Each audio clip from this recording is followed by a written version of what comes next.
નમસ્કાર, અમે હાજર છીએ 3 વાગી ચૂક્યા છે ન્યૂઝ રૂમ લાઈવથી અને હું છું જગદીશ। ન્યૂઝ રૂમ લાઈવમાં સૌથી પહેલા એક ચિંતાજનક સમાચાર, કારણ કે મતદાનના દિવસે 43 ડિગ્રી પારો જઈ શકે છે।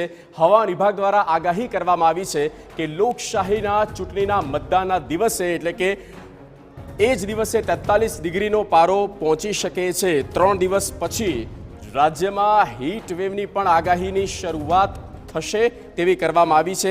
સૌરાષ્ટ્રમાં ગરમીની સાથે હ્યુમિડિટી એટલે કે થોડું ભેજવાળું વાતાવરણ પણ રહી શકે છે। સુરેન્દ્રનગરમાં હાલ સૌથી વધુ 42 ડિગ્રી તાપમાનનો પારો અને અમદાવાદમાં 41 ડિગ્રી આજે તાપમાનનો પારો નોંધાયો છે।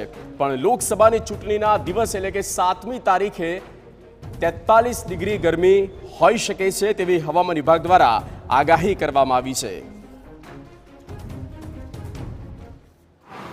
आने वाले अगले 7 दिन तक तो ड्राई मौसम रहेगा, लेकिन जो तापमान का रिकॉर्ड हुआ है कल सुरेंद्रनगर में मैक्सिमम अधिकतम तापमान जो रिकॉर्ड हुआ है वो 42 डिग्री सेंटीग्रेड था और आने वाले अगले 3 दिन तक नो लार्ज चेंज में जाएगा।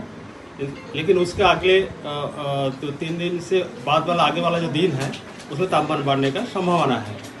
उसमें टेम्परेचर जो है अहमदाबाद की टेम्परेचर स्पेशली 41 से बढ़ के 43 तक जाने का संभावना है।